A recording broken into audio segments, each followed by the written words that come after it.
Perang Khoibar. Khoibar, sebuah oasis yang terletak 150 km sebelah utara Madinah.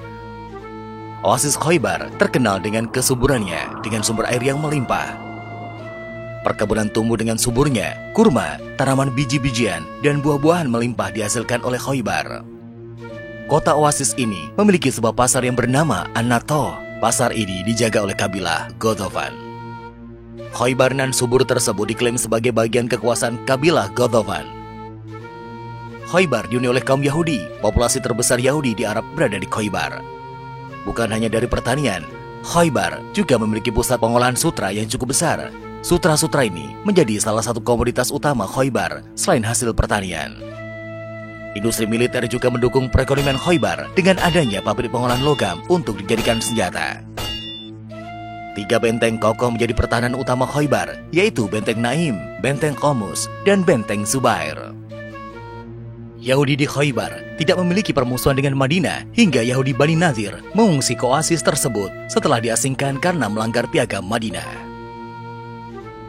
Pada Perang Khandaq, pemimpin Bani Nadir, Huyai ibnu Akhtab, beserta putranya bergabung dengan kaum Quraisy mengepung Madinah. Bahkan, Bani Nadir menyuap Bani Ghatafan dengan separuh hasil panennya demi turut serta dalam pengepungan Madinah. Huyai ibnu Akhtab juga berhasil membujuk Bani Quraiza untuk bergabung. Tidak semua berhasil dibujuk oleh Huyai ibnu Akhtab. Bani Amir menolak bergabung karena menghormati perjanjian dengan Nabi Muhammad. Dalam perang Khandaq tersebut, Huyai ibnu Akhtab tewas. Dan kepemimpinan Bani Nadir di Khoibar diteruskan oleh Abu al-Rafi ibnu Abi al-Huqaiq. Upaya untuk merebut Madinah dari kaum muslim terus dilakukan. Abu al-Rafi ibnu Abi al-Huqaiq melakukan pendekatan kepada kabilah-kabilah yang tersebar di Arab untuk berkoalisi merebut Madinah. Pergerakan di Khoibar tersebut sampai ke Madinah. Beberapa kaum muslim datang ke Khoibar untuk mengintai situasi. Seorang muslim yang berbicara dengan dialek Yahudi berhasil menyusup ke lingkungan Abu al-Rafi ibnu Abi al-Huqaiq dan membunuhnya.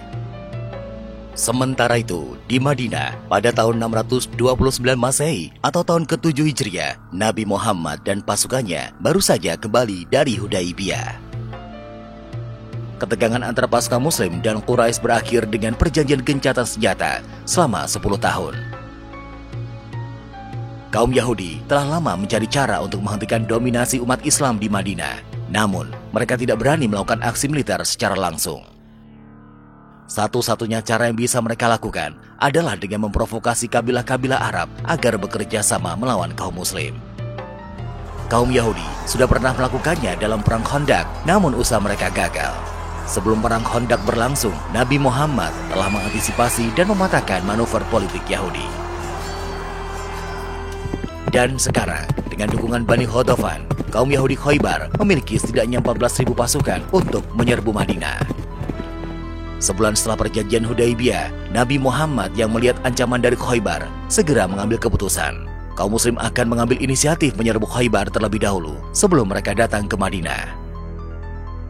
Nabi Muhammad sengaja mendatangi jantung kekuasaan musuh untuk memberi pesan kepada Yahudi siapa sebenarnya yang mereka hadapi. Kontingen pasukan muslim yang berangkat ke Khoibar sekitar 1.600 dengan 200-an kavaleri. Nabi Muhammad hanya membawa mereka yang turut serta di Hudaibiyah. Nabi Muhammad memberikan pesan penting kepada pasukannya bahwa mereka dilarang mengambil ghanimah atau rampasan perang. Bukan ekspedisi yang mudah, pasukan muslim harus bergantian menaiki unta yang tersedia. Sebagian lainnya harus berjalan kaki. Kontingen pasukan muslim sampai di pinggiran Khoibar pada malam hari, tepatnya di lembah Al-Raji yang memisahkan Khoibar dengan markas kabilah Ghatafan. Dan pagi harinya, penghuni Khoibar dikejutkan dengan kedatangan kontingen pasukan Muslim. Yahudi di Khoibar sekarang memiliki pertahanan dengan kekuatan mencapai 10.000 pasukan. Kekuatan tersebut masih mendapatkan dukungan 4.000 pasukan kabilah Ghatafan yang terdiri dari infanteri maupun kavaleri. Nabi Muhammad menempatkan pasukan di lembah Al-Raji, tepat di tengah-tengah antara posisi Ghatafan dan Khoibar. 3 benteng yang kokoh semakin membuat pertahanan Khoibar sepertinya sulit ditembus oleh 1.600 pasukan yang datang dari Madinah. Hanya beristirahat semalam, setelah menempuh 150 km, pasukan muslim yang dipimpin langsung Nabi Muhammad kini telah bersiap memasuki Khoibar. Meskipun kalah dalam jumlah, pasukan Muslim diuntungkan dengan pergerakan cepat mereka.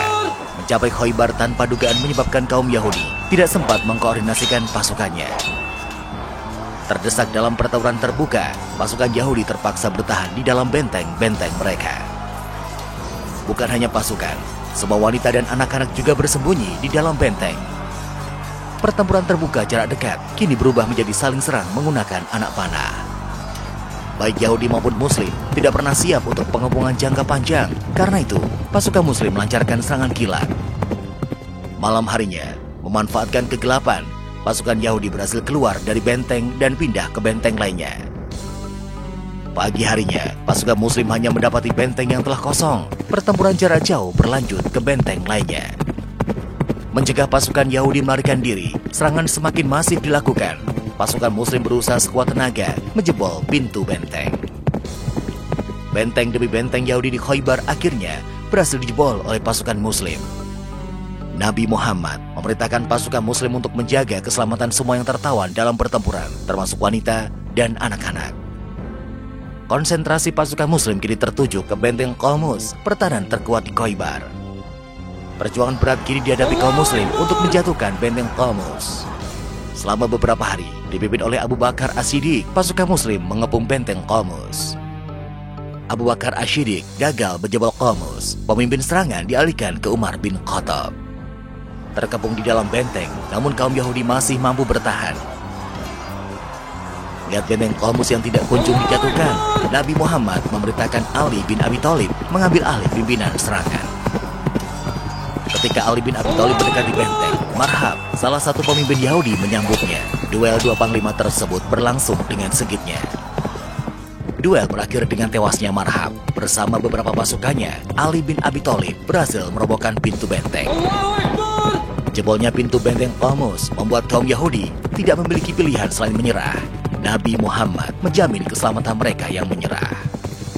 Menyerahnya Yahudi Khoibar menandai sebuah titik penting dalam hukum Islam, yaitu status zimmi atau non-muslim di bawah kekuasaan muslim. Selama tidak melakukan pembangkangan, kaum zimmi mendapatkan jaminan perlindungan sesuai dengan hukum Islam.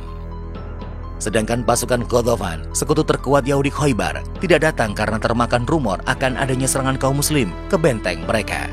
Strategi ini berhasil mencegah bantuan pasukan kabilah Ghatafan ke Khoibar.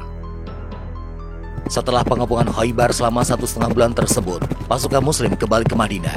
Seperti perintah Nabi Muhammad, tidak ada rampasan perang yang diambil.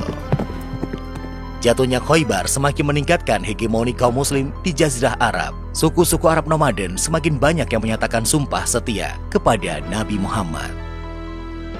Sekembalinya ke Madinah, Nabi Muhammad dan para sahabatnya tetap memegang perjanjian Hudaibiyah. Tidak ada konflik yang terjadi dengan kaum Quraisy Mekah.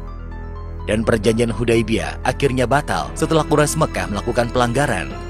Nabi Muhammad dan para sahabatnya pun bersiap melakukan ekspedisi militer ke Mekah 18 bulan setelah jatuhnya Khoibar.